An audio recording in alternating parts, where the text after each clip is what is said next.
Hey, good Tuesday morning, my friends. This is MLive Chief Meteorologist Mark Torregrossa. Welcome to the MLive Morning Weather Update brought to you by Consumers Energy.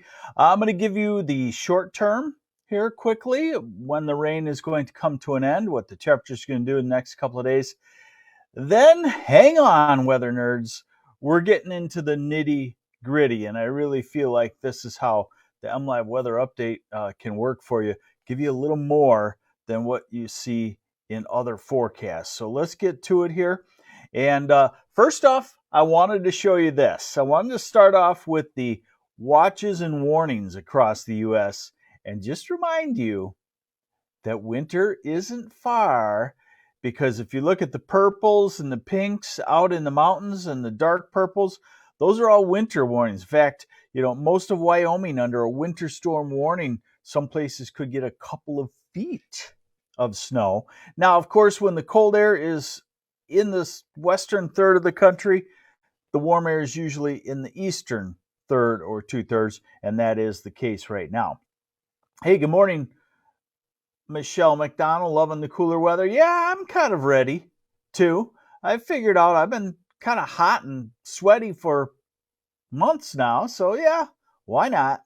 Hey, good morning, Linda Schultz from Flint, and Catherine Cyphers from Grass Lake, and Lois Mark Van Verstrate. Good morning. I probably really messed that name up. Here's the radar. The pivot point for this low pressure center is still right around Lake Michigan, right around Frankfurt or so. So we still have the circulating influences of the storm center, and the showers can still develop. And by the way, can I go off on you just for a second?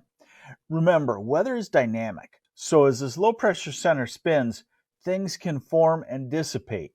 It's not just as simple as, oh, there's a little patch of rain and it won't hit me. Things change because these storm systems are dynamic. Now, this one is kind of in its weakening phase, but that's what modeling is all about. Modeling will show dissipations and it'll show developments. So here's our radar forecast, 10 o'clock, 11 o'clock. Grand Rapids, Kalamazoo, Battle Creek, west side of the state, Muskegon, Ludington, Manistee, all could have showers. Traverse City could have showers. Cadillac, showers. Traverse City has showers now. Noonish, those showers can be shifting in the center part of the state. Lansing, Saginaw, Midland, Mount Pleasant. Hey, Tony O'Neill, good morning. Now into the afternoon, Tuesday afternoon, this afternoon, and showers moving into the north and northeast. So in other words, it's kind of a showery day. You get patches of 15 minutes or half hour of damp, well, I guess that's an oxymoron, but damp, cooler showers. By this evening, showers possible in the southern third of the state. Not real widespread, but possible. So we'll call today showery. Then we jump to the European model. Again, all these are dynamical models, meaning they forecast not just extrapolation from west to east, they forecast changes too. So here we go. Rosaline Lambert, Frankenmuth weather. Yes, showers more likely late morning, early afternoon. If you're going to be touring there, not gully washers that soak you, more just dampness. Let me go back. European. Okay, so we have a showery day today. Let's look at tomorrow afternoon. Looks gorgeous. Next storm system, that's the storm, the snowstorm out west cranking up, pulling to our west, so it brings warm air our way again. This is Wednesday night. This is Thursday morning. A cold front trying to come through the west side of the state. East side of the state is ahead of the cold front in the morning, and the cold front tries to come through, but it doesn't really have a whole lot of oomph to it. Just somewhat of a cool down. And then we're going to start to see some subtle changes. I'm not convinced that this cold front, not the Thursday cold front, but the weekend cold front will bring cooler air next week. I'm not convinced that that's a pattern change. I'm just thinking it's a 2 or 3 day drop down to almost cooler than normal type weather. So no big change in the extended warmer than normal pattern just yet. And thanks for joining me on the MLive Morning Weather Update, brought to you by Consumers Energy. So we'll pick up now with the European.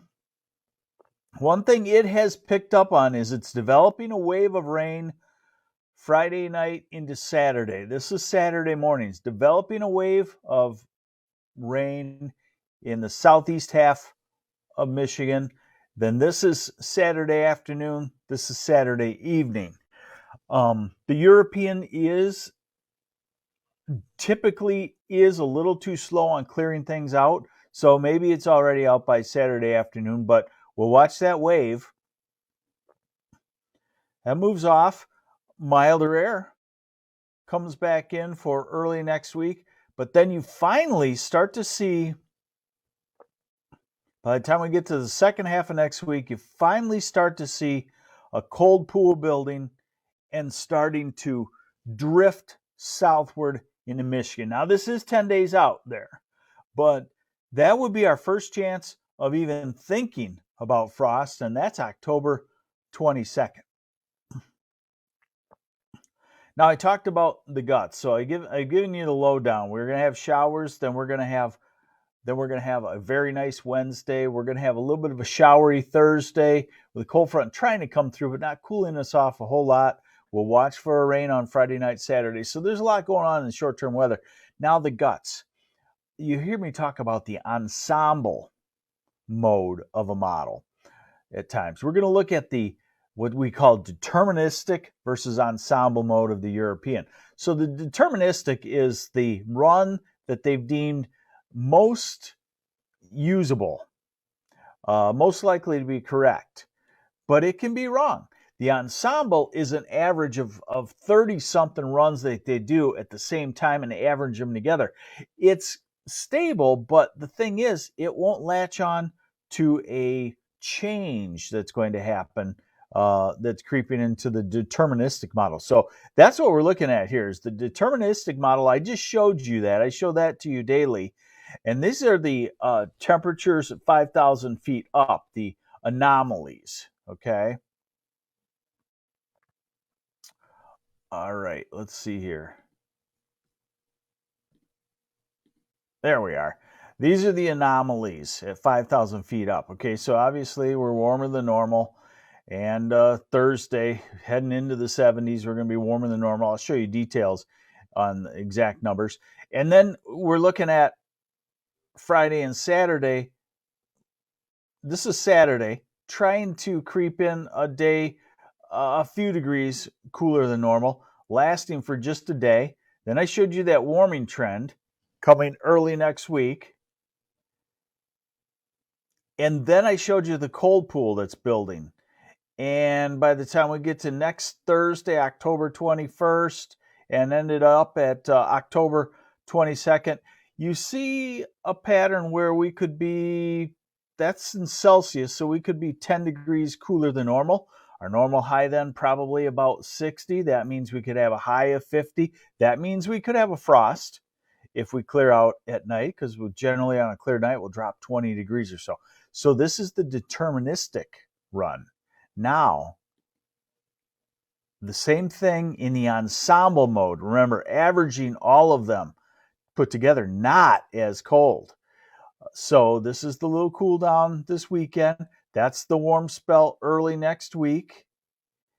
And then where is the cool down that I'm talking about? It's not there. Why? Because the ensemble mode, many of the runs in the ensemble still show warmer than normal. So it's out to October 27th, and it is showing 10 degrees warmer than normal. And the Climate Prediction Center kind of agrees with that. They say that the 6 to 10 day forecast is warmer than normal, and they say that the 8 to 14 day temperature forecast is warmer than normal. So we'll just have to see. But I've been watching the European, and it's been showing cooler than normal weather creeping in that time period for a while now. Hey, good morning, John Leonard. Thanks for joining us. And boy, I'm going to try this one. Kabire Edemovska. Wow. That's tougher than Mark Torregrossa, I'll have to say. So these are the temperature anomalies in Fahrenheit, 10 days out, and still only a few degrees or so. Now, what are the actual temperatures? So, like I said, still quite mild for this time of the year. Today, about 65 to 70, let's call it. Tomorrow, in the low 70s. Thursday, warming back to 75 for Ann Arbor and Detroit and Lansing. Grand Rapids, 71. Saginaw Bay City, Midland, the Thumb, 74-ish. Alpena, 75 on October 14th. You got to love that if you love warm weather on October 14th. Friday in the upper 60s to 70, and then Saturday in the 50s, and Sunday in the low 60s. Monday back to the mid 60s, upper 60s on Tuesday, and then this is when the European starts to show the cooler temperatures, highs in the 50s and 40s, and at that point we've lost touch with reality, and we feel like that is really, really cold. But remember, it's just a few degrees cooler than normal.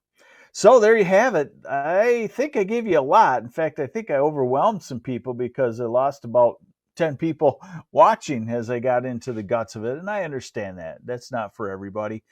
So thanks for joining me on the MLive Morning Weather Update brought to you by Consumers Energy. We're kind of in the quiet time, and you know what happens in about a month or two.